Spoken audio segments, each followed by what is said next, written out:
3, 2, 1, go. All right. How to fix internet speed issues if you have it at your house. Let's say you had AT&T fiber for about a year and a half and your speeds were great when you first had them, and all of a sudden it's just not the same, right? Like your cell phone isn't reading very well, or your laptop's just not doing, you got some buffering. Well, let's look at the easiest stuff first possible, and then we'll look at other things. Right now, you got a fiber installed. The AT&T's technician brought this to your home and laid it in there. This is a bend and sensitive line, so make sure that that's about the size. So you kind of want to, I don't have a Coke can in here, so there you go, bottle of water. Ah! That's about the size of that loop that you want. Anything beyond that, it's like you're drinking through a straw. You squeeze it and you have a hard time squeezing through, drinking it. Same thing with this. You want to make sure it's light, because it's a light and it travels inside in a tumbling action, right? Because the sending and receiving are on the same line, and this is about as thin as a human hair. So you want to make sure it's not impeded, right? And by doing that, you just kind of look at your line, make sure there's no nicks or scratches or anything, or this, because sometimes they'll leave it like this, and let's say that happened. That is really, really bad. Your line is like this. Go ahead and stretch it back out, fix it up, call AT&T, say, hey, can you send me another one of these? It got tangled up in my cat. Don't tell that.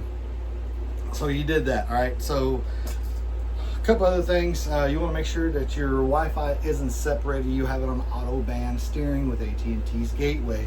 Sometimes our kids or our cousins, neighbors, buddies, network techs, YouTube university guys like me over here tell you, hey, separate your network for this and that.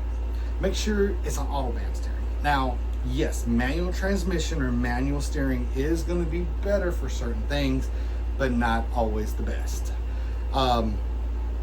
So you've already done that. You make sure your Wi-Fi is just not the same, or your speeds. So there's a little reset button back here. You can press that just one time. See if that fixes it. Always make sure you're on the latest firmware of the gateway. In order to do that, you'd have to reboot the gateway back to factory settings. The problem with rebooting gateway back to factory settings is if you have Smith's Wi-Fi and Smith's Wi-Fi password, all that's going to diminish, and then whatever's on the back of the gateway will show up. So you have to use your smart home manager for that. Secondly, make sure that there's nothing blocking this gateway. Like if you have something covering it up, well, it's heated. It's like covering my mouth. I have a hard time talking. I have a hard time talking and breathing, right? You want to make sure this is breathing. You don't have it behind some hardwood box. Entertainment centers are very well known for this. You bought a new TV, right? This is good, because my buddy bought a new TV, and he mounted this gateway right behind the TV, and for some reason the Wi-Fi just was destroyed in the house. I was trying to help him out, trying to figure this out. I was like, where's your gateway? He goes, behind the TV. Okay. We brought it back down, Wi-Fi came back up. Put it behind the TV, Wi-Fi was trash. Behind the TV is the brick wall to outside the house. In front of the TV is the TV. It's like 82-inch Samsung beautiful TV. It was just blocking the signal. He's like, well, it's in the way. I don't want it to be on the ground. I want to be here. So we moved the mount up high, and it fixed the Wi-Fi problem. That's a very simple issue to fix. Another thing to check out is make sure you're hardwired into your devices. Let's say you don't want to hardwire anything because your modem's in this out of the house. Extenders are going to be the best thing also to fix your service. If you have an extender, you can extend the signal to the house. Let's say you moved into a new home and it sent you a self-install kit, and your new home is 3,800 square feet. Your previous home was 2,200 square feet, right? That's obviously a lot bigger house. This will cover about a 2,500 square foot home if you centralize it.